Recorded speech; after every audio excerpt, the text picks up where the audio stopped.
Hello students, welcome to my YouTube channel anatomical biology. पिछले video में हम लोगों ने एंजाइम पार्ट 1 का डिस्कस किया था। आज के इस वीडियो में हम लोग एंजाइम पार्ट 2 का डिस्कस करने जा रहे हैं। तो एंजाइम पार्ट 2 में हम लोगों को सबसे पहले डिस्क्राइब करना है structure and chemical nature of enzymes. यहाँ हम लोग बात करेंगे structure and chemical nature of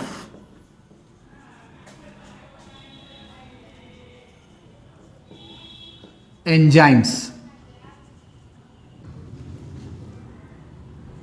structure and chemical nature of enzymes. तो प्रीवियस वीडियो में हम लोगों ने डिस्कस किया था कि एंजाइम्स जो होते हैं वो प्रोटीन्स के ही मिल के बने होते हैं। प्रोटीन्स से ही फॉर्मेशन हुआ होता है एंजाइम्स का। That means enzymes are composed of protein molecule और मोलेकुल्स। प्रोटीन अणु से या फिर प्रोटीन अणुओं के मिलने से एंजाइम का संश्लेषण होता है, एंजाइम्स का सिंथेसिस होता है। तो यहाँ हम लोग बात करते हैं कि अगर एंजाइम्स का फॉर्मेशन सिर्फ प्रोटीन मोलेकुल से ही हुआ है देन उसको हम लोग सिंपल एंजाइम कहेंगे।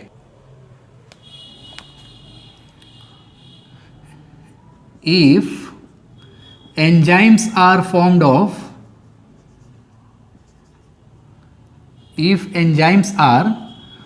Of only protein molecules,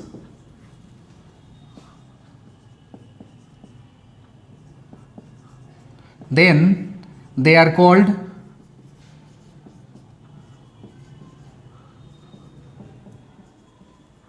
simple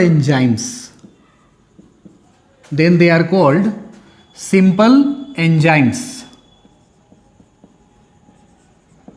अगर एंजाइम का सिंथेसिस केवल प्रोटीन मोलेकुल से ही हुआ है देन उसको हम लोग सिंपल एंजाइम कहेंगे। तो देखें, अभी हम लोग बात कर रहे हैं कि प्रोटीन से ही मिलके बने होते हैं एंजाइम्स। तो पिछले वीडियोस में, प्रोटीन के वीडियोस में हम लोगों ने डिस्कस किया था कि प्रोटीन जो है स्ट्रक्चरली 4 टाइप के होते हैं: primary protein, secondary protein, tertiary protein, quaternary protein. तो आखिर कौन से टाइप वाले प्रोटीन्स एंजाइम को बनाने के लिए सिंथेसिस हुए होते हैं? तो समझे हम लोग यहाँ पे टर्शियरी लेवल के प्रोटीन्स जो होते हैं ना, वो कंबाइन होते हैं एंजाइम्स को बनाने के लिए। एंजाइम्स को बनाने के लिए टर्शियरी लेवल वाले प्रोटीन्स का यूटिलाइजेशन होता है। इसके बाद हम लोग समझें कि कुछ ऐसे भी एंजाइम्स होते हैं जिनमें प्रोटीन के अलावे नॉन प्रोटीनेशियस पार्ट भी मिला होता है। प्रोटीन के अलावे उनमें नॉन प्रोटीनेशियस पार्ट भी मिला होगा। देखें, नेक्स्ट पॉइंट पे हम लोग डिस्कस करेंगे कि जब एंजाइम्स के सिंथेसिस के लिए प्रोटीन प्लस नॉन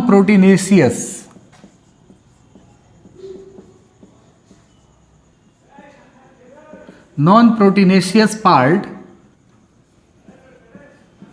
भी मिलते हैं, नॉन प्रोटीनेशियस पार्ट भी कंबाइन होते हैं, तब जाके कुछ एंजाइम्स जो है अपने केमिकल रिएक्टिविटी को शो करते हैं। दैट मीन्स केमिकल रिएक्शन दिखाने के लिए कुछ एंजाइम्स के साथ प्रोटीन और नॉन प्रोटीनेशियस दोनों पार्ट का मिलना जरूरी होता है, तब जाके उन एंजाइम्स की फॉर्मेशन होती है। तो यहाँ हम लोग ध्यान रखें, प्रोटीनेशियस पार्ट को, जो प्रोटीनेशियस पार्ट होगा इसको हम लोग एपो एंजाइम कहेंगे। Proteinaceous part is known as apoenzyme, but non proteinaceous part is known as cofactor.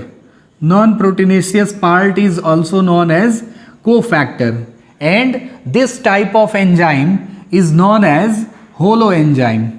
This type of enzyme is known as holoenzyme.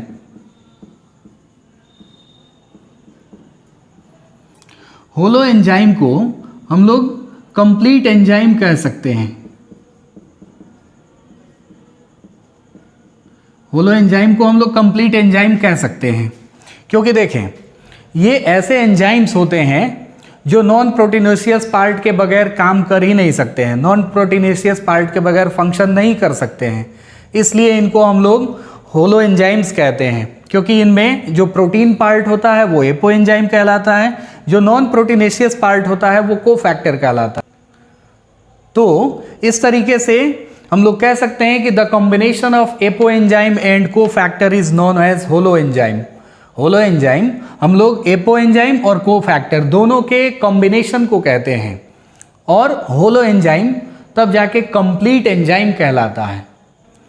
तो यहाँ हम लोग ध्यान दें कि कोफैक्टर जो होते हैं ना, ये 3 टाइप्स के हो सकते हैं। कोफैक्टर जो है इन्हें हम लोग 3 टाइप्स में डिवाइड किए हुए हैं। फर्स्ट में जो है हो जाता है कोएंजाइम, फर्स्ट में कोएंजाइम, सेकेंड में प्रोस्थेटिक ग्रुप, प्रोस्थेटिक ग्रुप, और थर्ड में हो जाता है एक्टिवेटर, एक्टिवेटर।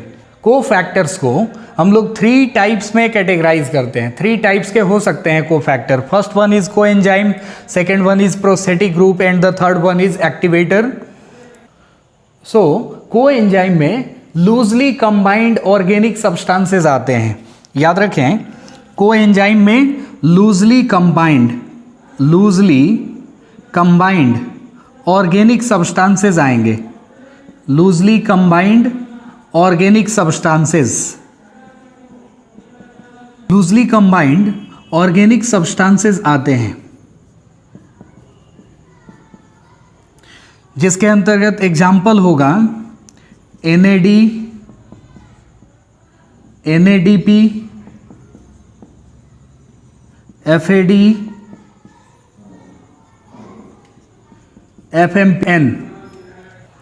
तो ये सभी कोएंजाइम्स की कैटेगरी में आते हैं। लूजली कंबाइंड ऑर्गेनिक सब्सटेंसेस होते हैं, ये काफ़ी ढीले बंधे हुए, ढीले ज्वाइन हुए ऑर्गेनिक सब्सटेंसेस होते हैं। जैसे कि NAD हो गया nicotinamide adenine dinucleotide, NADP हो गया nicotinamide adenine dinucleotide phosphate, और FAD हो गया flavin adenine dinucleotide, FMN हो गया फ्लैवीन मोनोन्यूक्लियोटाइड। ये सभी कोएंजाइम्स की कैटेगरी में आते हैं। जबकि प्रोस्थेटिक ग्रुप में टाइटली पैक्ड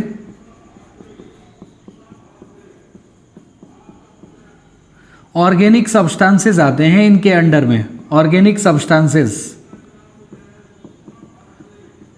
जैसे कि बायोटीन हो गया, बायोटीन, फ्लैवीन हो गया, ये दोनों चीज़ें प्रोस्थेटिक ग्रुप के अंडर में आती हैं। जबकि एक्टिवेटर्स की कैटेगरी में, एक्टिवेटर्स जो होते हैं, एक्टिवेटर्स की कैटेगरी में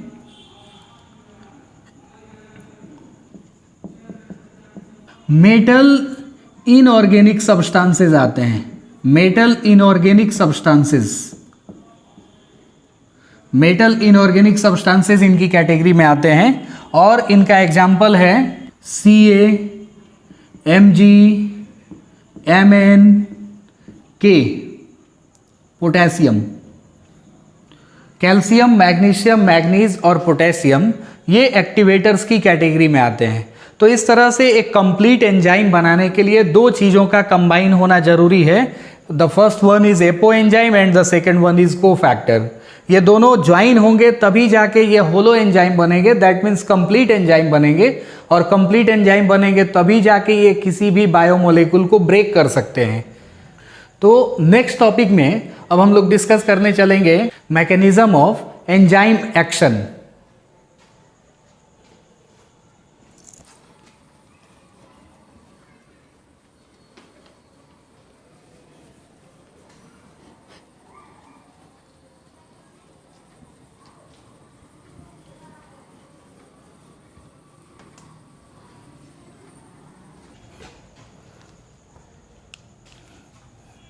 अभी हम लोग डिस्कस करेंगे मैकेनिज्म ऑफ एंजाइम एक्शन।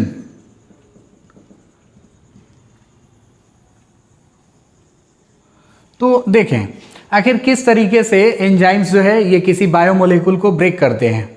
तो हम लोग समझें कि एंजाइम्स जो है ना ये अकेले किसी बायोमोलेकुल को ब्रेक नहीं कर सकते हैं।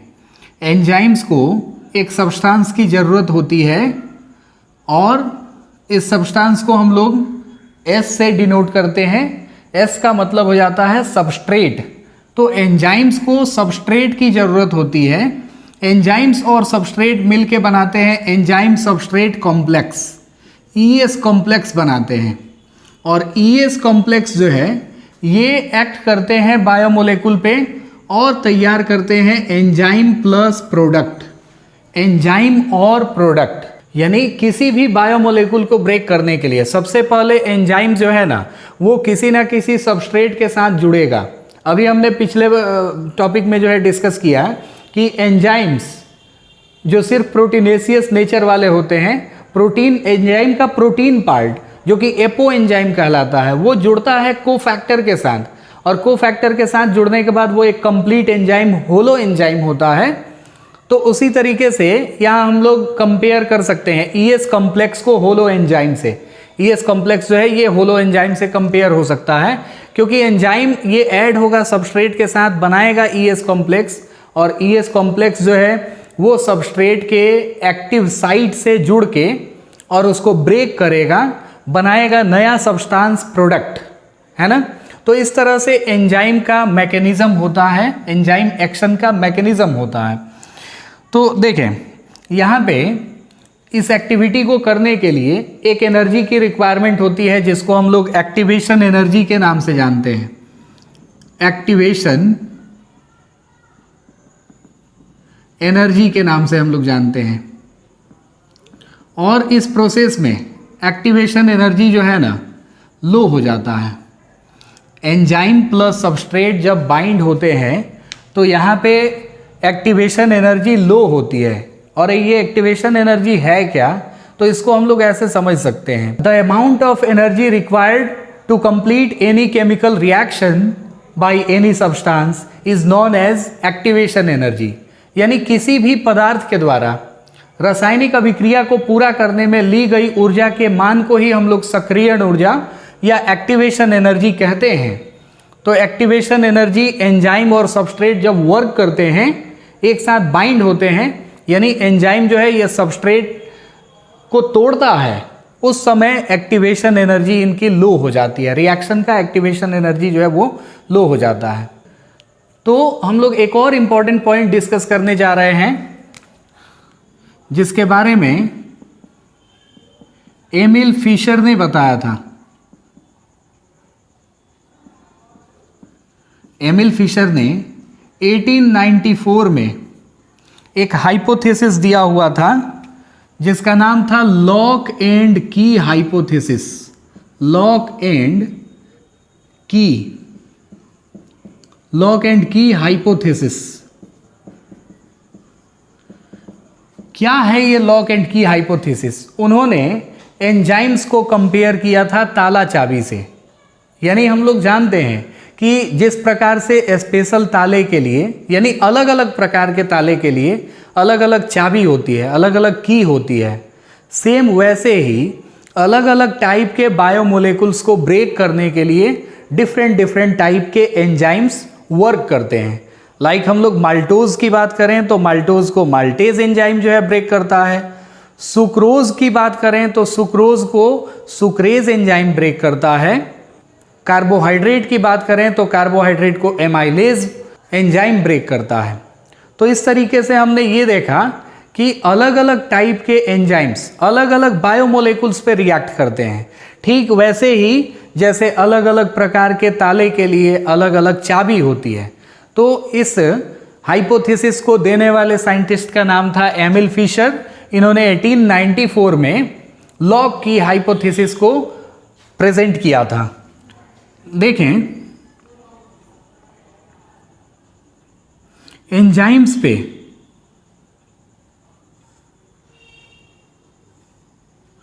कुछ एक्टिव साइट होते हैं।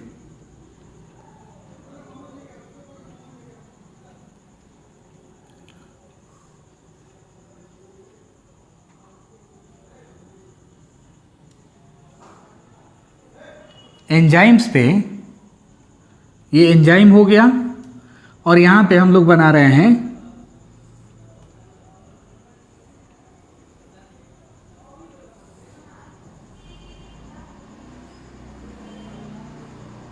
सबस्ट्रेट। तो ये दोनों जब मिलेंगे तो इनसे फॉर्मेशन होगा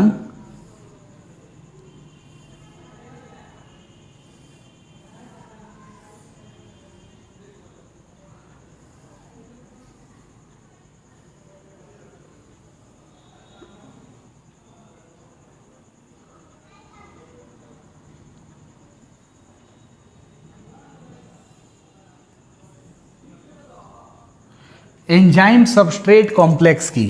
ये हमारा एंजाइम हो गया, ये सबस्ट्रेट हुआ, और ये हम लोग जो देख रहे हैं ये है ईएस कॉम्प्लेक्स।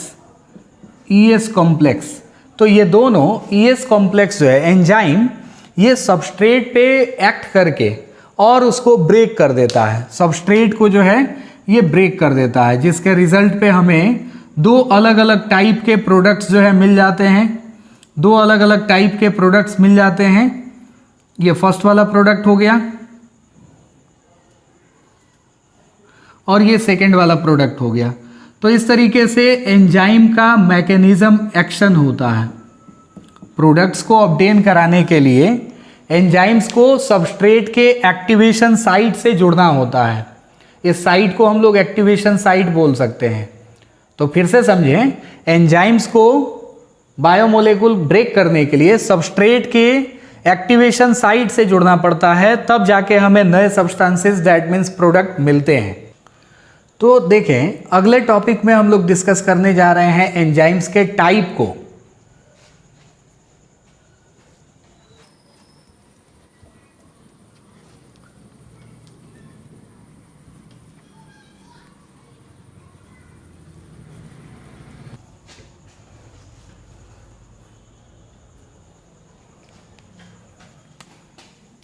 अगला टॉपिक होगा हमारा क्लासिफिकेशन ऑफ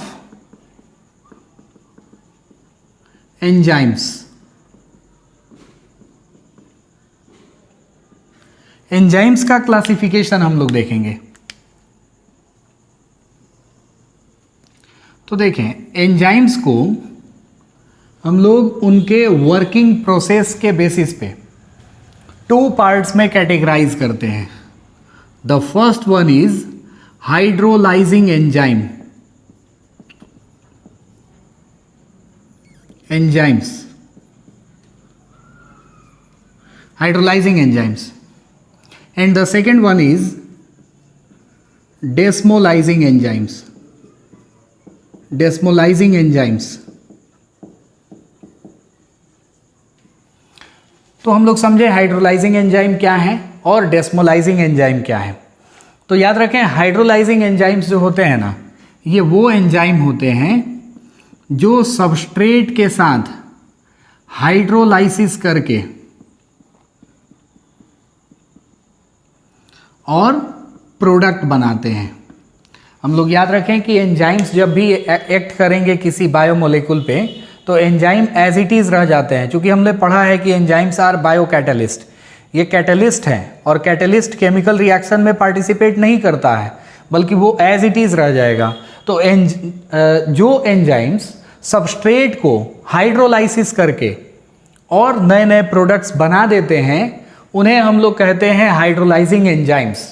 हाइड्रोलाइजिंग एंजाइम्स में एग्जाम्पल आता है sucrase, maltase, lipase, urease, pepsin. ये सभी एंजाइम्स सबस्ट्रेट मोलेकुल्स को हाइड्रोलाइसिस के थ्रू ब्रेक करते हैं और ब्रेक करने के बाद प्रोडक्ट्स का फॉर्मेशन करते हैं। जबकि डेस्मोलाइजिंग एंजाइम्स जो होते हैं, वे कार्बन एटम्स के बीच बनने वाले बॉन्ड्स को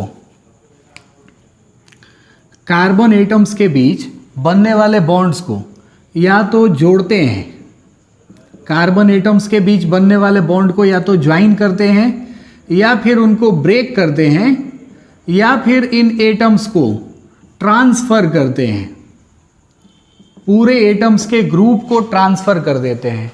उस टाइप के एंजाइम्स को हम लोग डेस्मोलाइजिंग एंजाइम्स कहते हैं। और इनके एग्जाम्पल्स हैं एल्डोलेज, एल्कोहल,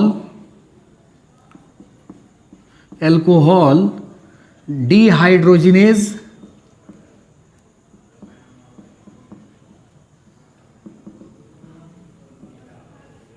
हेक्सोकाइनेज। ये एग्जाम्पल्स हो गए डेस्मोलाइजिंग एंजाइम्स के। तो इस तरह हमने यहाँ दो तरह के एंजाइम्स को डिस्कस किया। The first one are hydrolysing enzyme and the second one are desmolysing enzymes. तो हमने इनको डिफाइन भी किया कि जो एंजाइम्स सबस्ट्रेट मोलेकुल्स का हाइड्रोलाइसिस करवा के प्रोडक्ट तैयार करते हैं उन्हें हम लोग हाइड्रोलाइजिंग एंजाइम कहते हैं, और जो एंजाइम्स कार्बन मोलेकुल्स के बीच बनने वाले बॉन्ड को या तो जोड़ते हैं, कार्बन कार्बन को जोड़ेंगे, या फिर कार्बन मोलेकुल्स के बीच बनने वाले बॉन्ड को ब्रेक करते हैं, या फिर पूरे एटम्स के ग्रुप को ट्रांसफर कर देते हैं, एक कार्बन एटम से दूसरे कार्बन एटम पे ट्रांसफर कर देते हैं, उन्हें हम लोग डेस्मोलाइजिंग एंजाइम कहते हैं। हाइड्रोलाइजिंग में एग्जाम्पल आएगा sucrase, maltase, lipase, urease, pepsin. और डेस्मोलाइजिंग एंजाइम्स में एग्जाम्पल आएगा एल्डोलेज, एल्कोहल, डिहाइड्रोजिनेज और हेक्सोकाइनेज। नेक्स्ट हम लोग देख लेते हैं IUB ने। IUB का मतलब हो गया international Union of biochemistry. IUB इसका फुल फॉर्म हम बता दे रहे हैं, इंटरनेशनल यूनियन ऑफ बायोकेमिस्ट्री। इसने एंजाइम्स को उनके फंक्शन के बेसिस पे 6 पार्ट में कैटेगराइज किया हुआ था। एंजाइम्स को उनके फंक्शन के बेसिस पे 6 पार्ट में कैटेगराइज किया हुआ था, जिसमें फर्स्ट था ऑक्सीडो रिडक्टेजेस।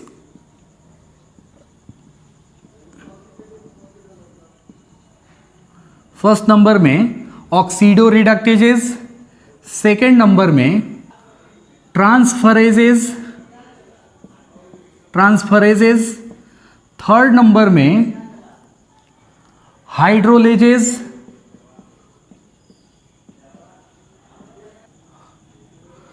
फोर्थ नंबर में लाइएजेस, फिफ्थ नंबर में आइसोमरेजेस, सिक्स नंबर में था सिंथेटेज,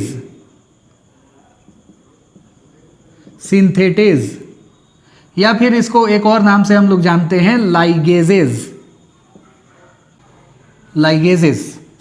तो ये 6 कैटेगरीज हो गई according to International Union of Biochemistry. अंतर्राष्ट्रीय जैव रसायन संघ के द्वारा एंजाइम्स को 6 टाइप्स में कैटेगराइज किया गया था: oxidoreductases, transferases, hydrolases, ligases, isomerases and synthetase या फिर लाइगेजेस। इसका नाम जो है ये दोनों है, दोनों में से हम लोग कोई भी बोल सकते हैं, सिंथेटेज या लाइगेजेस। तो हम लोग सबसे पहले देख लेते हैं ऑक्सीडो रिडक्टेजेस की कैटेगरी में कौन आते हैं। जो एंजाइम्स सबस्ट्रेट मोलेकुल्स के बीच रिडक्शन का या फिर ऑक्सीडेशन का प्रोसेस करवाते हैं उन्हें हम लोग ऑक्सीडो रिडक्टेजेस बोलते हैं। तो ऑक्सीडो रिडक्टेजेस वे एंजाइम्स हुए जो सबस्ट्रेट मोलेकुल्स के बीच या तो रिडक्शन का और ऑक्सीडेशन का प्रोसेस कराते हैं। हम लोग जानते हैं कि ऑक्सीडेशन और रिडक्शन ये दोनों साथ साथ होने वाले प्रोसेसेस हैं, क्योंकि जहाँ ऑक्सीडेशन होगा वहाँ रिडक्शन भी होता है। तो इस तरह से ऑक्सीडेशन और रिडक्शन कराने वाले एंजाइम्स को हम लोग ऑक्सीडो रिडक्टेजेस की कैटेगरी में रखते हैं। जाने यहाँ एग्जाम्पल कौन कौन आते हैं। रिडक्टेज,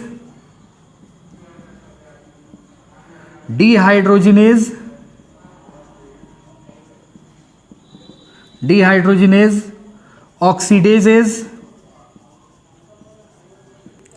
पेरोक्सीडेजेस, ये सभी एंजाइम्स ऑक्सीडो रिडक्टेजेस की कैटेगरी में आते हैं। जबकि वो एंजाइम्स जो दो सबस्ट्रेट्स के फंक्शनल ग्रुप के बीच ट्रांसफर का काम करते हैं उन्हें हम लोग ट्रांसफरेज कहते हैं। और ट्रांसफरेज में एग्जाम्पल आता है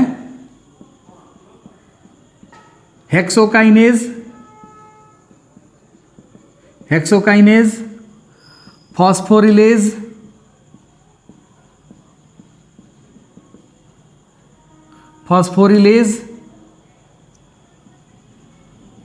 ये सभी एंजाइम्स ट्रांसफरेज कहलाते हैं। जबकि हाइड्रोलाइजेज वे एंजाइम्स होते हैं जो सबस्ट्रेट के मोलेकुल्स के बीच वाटर के हेल्प से केमिकल रिएक्शन कराते हैं, उन्हें हम लोग हाइड्रोलाइजेज कहते हैं। हाइड्रोलाइजेज में एग्जाम्पल आता है लाइपेज, आर्जिनेज, बीटा गैलेक्टोसिडेज, ये सभी हाइड्रोलाइजेज की कैटेगरी में आते हैं। जबकि लाइएजेज जो होते हैं फोर्थ कैटेगरी वाले, ये बिना वाटर मोलेकुल के हेल्प से ही सबस्ट्रेट के मोलेकुल्स के बीच फंक्शनल ग्रुप को रिमूव कराने का काम करते हैं, उन्हें लाइएजेज कहते हैं। और इनमें एग्जाम्पल आता है हिस्टिडेज,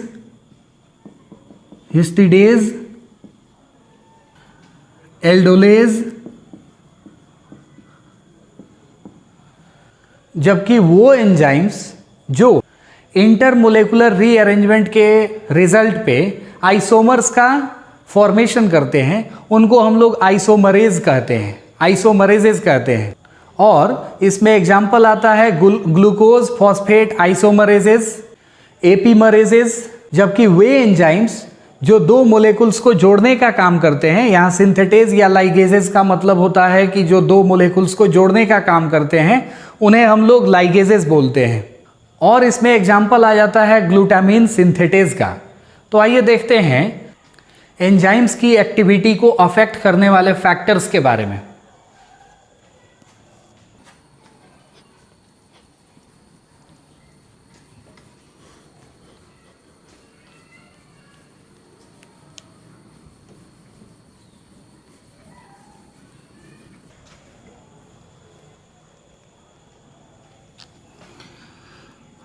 Factors affecting the activity of enzymes.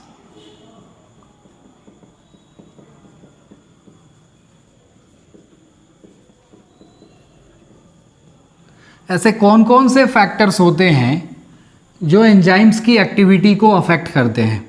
तो सबसे पहले फर्स्ट नंबर पे at very first we know about pH concentration।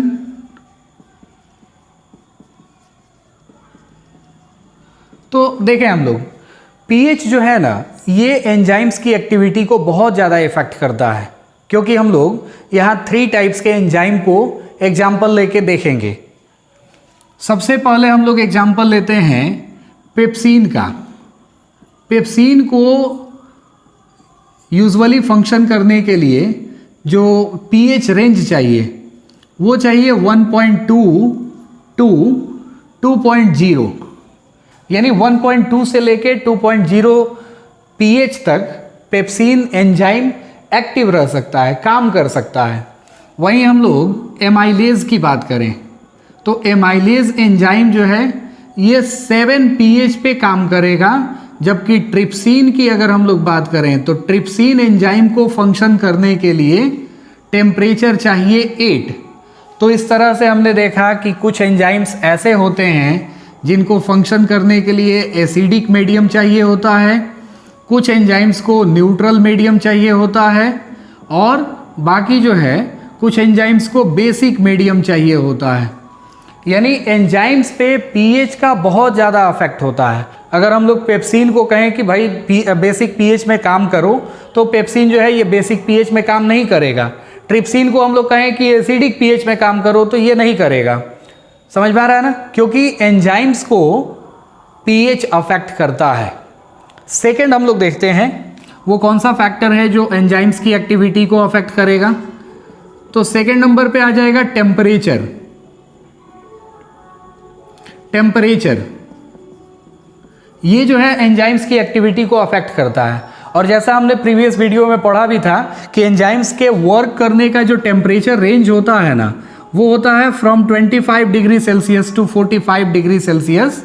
That means enzyme जो है वो अच्छे से काम कर सकते हैं 25 डिग्री सेल्सियस से 45 डिग्री सेल्सियस के टेम्परेचर रेंज में। थर्ड नंबर जो है फैक्टर होता है वो होता है प्रोडक्ट कंसंट्रेशन। प्रोडक्ट कंसंट्रेशन यानी देखें, एंजाइम्स जो है वो तेजी से रिएक्ट करके प्रोडक्ट तो बनाते जाते हैं, बट अगर प्रोडक्ट जो है उसी साइट पे स्टोर होते जाएं तो ये स्टोर होना, प्रोडक्ट्स का उसी साइट पे स्टोर होना, ये खुद ही जो है एक इनहिबिटर की तरह काम करने लगता है, यानी वो केमिकल रिएक्शन को अब नहीं होने देगा। तो प्रोडक्ट्स अगर यूज़ नहीं हो रहे हैं, प्रोडक्ट जो है वो एज इट इज़ साइट पे बने रह रहे हैं, देन ये अफेक्ट करेगा एंजाइम्स की एक्टिविटी को। फोर्थ नंबर हम लोग डिस्कस करते हैं, यहाँ आएगा presence of activator. Presence of activators, सक्रिय कारकों की उपस्थिति। कुछ ऐसे सब्सटेंस होते हैं जो एंजाइम्स की एक्टिविटी को बढ़ा देते हैं, उन्हें हम लोग एक्टिवेटर्स कहते हैं। तो एक्टिवेटर्स जो है अगर इनका प्रेजेंस है तो फिर एंजाइम जो है वो फास्ट रिएक्ट करेंगे, अदरवाइज एंजाइम्स की एक्टिविटी जो है वो स्लो होगी। फिफ्थ नंबर में हम लोग डिस्कस करते हैं प्रेजेंस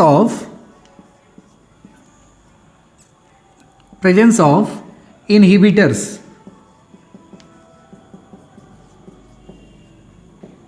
जैसे कि Cl, AS, Fe, Cu, Hg, Ag जैसे सब्सटेंस अगर मौजूद रहें, यानी इनका प्रेजेंस होता है एंजाइम के साथ, ये ऑर्गेनिक और इनऑर्गेनिक सब्सटेंसेस होते हैं। तो इनके जैसे ऑर्गेनिक और इनऑर्गेनिक सब्सटेंसेस के प्रेजेंस में एंजाइम वर्क नहीं करेगा, because these elements are inhibitors. ये अभिक्रिया का संदमन करेंगे, अर्थात रिएक्शन को स्लो करेंगे, रिएक्शन के रेट को स्लो करेंगे। तो इनके प्रेजेंस में एंजाइम्स की एक्टिविटी अफेक्टेड होती है। तो नेक्स्ट टॉपिक में अब हम लोग डिस्कस करने चलेंगे बायोलॉजिकल साइनिफिकेंस ऑफ एंजाइम्स। एंजाइम्स का जैविक महत्व क्या होता है।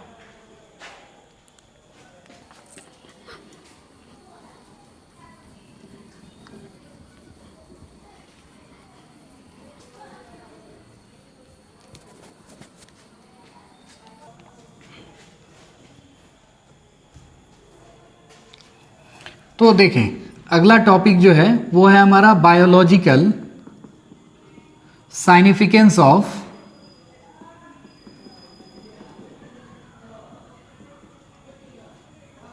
एंजाइम्स। एंजाइम्स का जैविक महत्व क्या होता है। तो फर्स्ट नंबर में हम लोग स्टडी करेंगे healing the wounds. Healing the wounds, घावों को भरने में एंजाइम्स का यूज होता है। हमारे बॉडी में पैंक्रियाज से सिक्रीट होने वाले एंजाइम्स का, अग्न्याशयी रसों का प्रयोग, जो कि प्रोटीन को डाइजेस्ट करते हैं, उनका यूज़ हम लोग करते हैं स्किन पे होने वाले वाउंड्स को ठीक करने के लिए, ट्रीट करने के लिए। तो सबसे फर्स्ट नंबर में हमने पढ़ा कि एंजाइम्स जो है ये घावों को ठीक करने के लिए यूज होते हैं। सेकेंड नंबर हम लोग देखते हैं dehairing of hides. Dehairing of hides, leather industry में, चमड़ा उद्योग में एनिमल्स के स्किन से हेयर्स को रिमूव करने में एंजाइम्स का यूज़ होता है। यहाँ भी पैंक्रियाटिक एंजाइम्स का यूज़ होता है जो हेयर फॉलिकल्स को डिसॉल्व कर जाते हैं। तो बाल को हटाने के लिए, चमड़े से बाल को हटाने के लिए यूज़ होता है एंजाइम्स का। थर्ड नंबर देखते हैं हम लोग dissolving the blood clot। कई बार हमारे आर्टरीज में या फिर ब्रेन में अगर ब्लड क्लॉटिंग हो जाता है, रक्त का थक्का बन जाता है, तो उस रक्त के थक्के को तोड़ने के लिए एज ए क्लॉट बर्स्टर हम लोग यूज़ करते हैं एंजाइम्स का, and that enzyme is urokinase. Urokinase ऐसा एंजाइम है जिसका यूज़ हम लोग क्लॉट बर्स्टर के फॉर्म में करते हैं। 4th नंबर पे हम लोग स्टडी करते हैं changing in blood groups. Changing in blood groups, blood group को चेंज करने में इस थ्योरी को बताने वाले थे डॉक्टर केन फुरुकावा। केन फुरुकावा। डॉक्टर केन फुरुकावा ने 1981 में बताया था कि ब्लड ग्रुप को हम लोग एंजाइम्स के हेल्प से चेंज कर सकते हैं। बिकॉज हम लोग देखें, जो भी पर्सन ब्लड ग्रुप ए वाले होते हैं उनके आरबीसी में, उनके ब्लड के आरबीसी में कुछ स्पेशल टाइप के शुगर्स प्रेजेंट होते हैं। अगर हम लोग उस शुगर्स को रिमूव कर दें एंजाइम के हेल्प से, तो फिर वो ब्लड ग्रुप ए वाला पर्सन ब्लड ग्रुप ओ वाला बन जाएगा। That means blood group A को ब्लड ग्रुप ओ में चेंज किया जा सकता है। इसी तरह से 2nd नंबर हम लोग देखें ब्लड ग्रुप बी पे भी, दैट मीन्स जिन पर्सन्स का ब्लड ग्रुप बी होता है उनके आरबीसी पे कुछ स्पेशल टाइप के शुगर्स प्रेजेंट होते हैं, और उन शुगर्स को अगर हम लोग एंजाइम्स के हेल्प से रिमूव कर देते हैं तो फिर इसमें हमें हेल्प मिल सकता है ब्लड ग्रुप बी को ओ बनाने में। तो ये 4th यूजेज था। 5th यूजेज हम लोग देखते हैं एनालिसिस ऑफ बायोकेमिकल्स। बायोकेमिकल्स के एनालिसिस में देखें, जब भी कोई हमें डिजीज़ होता है तो उस डिजीज़ के केस में डॉक्टर्स जो है वो सजेस्ट करते हैं कि भाई अब पैथोलॉजिकल रिपोर्ट्स लाइए, यानी जो जो टेस्ट वो लिखते हैं वो हमें कराना होता है। लाइक यूरिक एसिड हो गया, ब्लड शुगर लेवल हो गया, LDL हो गया, HDL हो गया, इन सब की जांच करानी होती है। तो ये पैथोलॉजिकल रिपोर्ट्स बनाने के लिए लैब में यूज़ किया जाता है एंजाइम्स को। जैसे कि यूरिया या यूरिक एसिड जानने के लिए यूरिकेज एंजाइम का यूज़ किया जाता है, सुक्रोज का लेवल जानने के लिए सुक्रेज एंजाइम का यूज़ किया जाता है, और मेलिबोएज एंजाइम का यूज़ किया जाता है रैफिनोज का कंडीशन जानने के लिए। हमारे बॉडी में रैफिनोज का कंडीशन क्या है, इसके लिए मेलिबोएज नामक एंजाइम यूज़ किया जाता है। तो इस तरह से एंजाइम्स का यूज़ हम लोग बायोकेमिकल्स के एनालिसिस में भी करते हैं। तो 6 नंबर में हम लोग स्टडी करेंगे इन द फॉर्मेशन ऑफ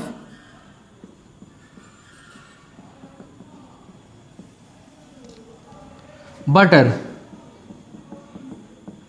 ध्यान दें हम लोग कि मिल्क में केसीन प्रोटीन होता है, और केसीन प्रोटीन को कोएगुलेट कराने के लिए हम लोग तरह तरह के एंजाइम्स का यूज़ करते हैं। केसीन प्रोटीन जब कोएगुलेट होगा, संघनित होगा, इकट्ठा होगा, इसके मोलिकुल्स जो है मतलब बहुत ज़्यादा क्लोजली जमा होंगे, तब फिर वो कन्वर्ट होगा बटर में। तो इस तरह से बटर फॉर्मेशन के लिए भी हमने एंजाइम का यूज़ किया। तो 7 नंबर पे हम लोग डिस्कस करने चलेंगे मैन्युफैक्चर ऑफ फ्रूट जूसेस। फलों के रस के उत्पादन में हम लोग प्रयोग करते हैं एंजाइम्स का। जैसे कि हम लोग पैक्टिनेज, परमिएज, इन सभी एंजाइम्स का नाम लें तो यहाँ एक एग्जाम्पल हम लोग देखते हैं। मार्केट में मिलने वाले जो बॉटल्ड जूसेस होते हैं और घर पे हम लोग उसी सेम जूस को बनाते हैं, दोनों में से फ्रेश दिखने वाला मार्केट का बॉटल्ड जूस होता है। बिकॉज यहाँ रीज़न है कि मार्केट का जो बॉटल्ड जूस होता है उसको डाउन स्ट्रीम प्रोसेसिंग से गुजारा जाता है, यानी उसमें जितनी भी इम्प्योरिटीज़ होती हैं उनको डिज़ोल्व कराया जाता है, उनको रिमूव कराया जाता है एंजाइम्स के हेल्प से। पैक्टिनेज और परमिएज एंजाइम के हेल्प से उनको रिमूव कराया जाता है और वो जूसेस इतने ज़्यादा फ्रेश दिखने लगते हैं कि हमें देखते ही तुरंत पीने का मन करता है। तो इस तरह से एंजाइम्स का यूटिलाइजेशन होता है हमारे लाइफ में। तो ये था एंजाइम का पार्ट 2। मिलेंगे नेक्स्ट वीडियो में जहां हम लोग न्यूक्लियोटाइड के बारे में स्टडी करेंगे। So please like, share and subscribe my YouTube channel. Thanks.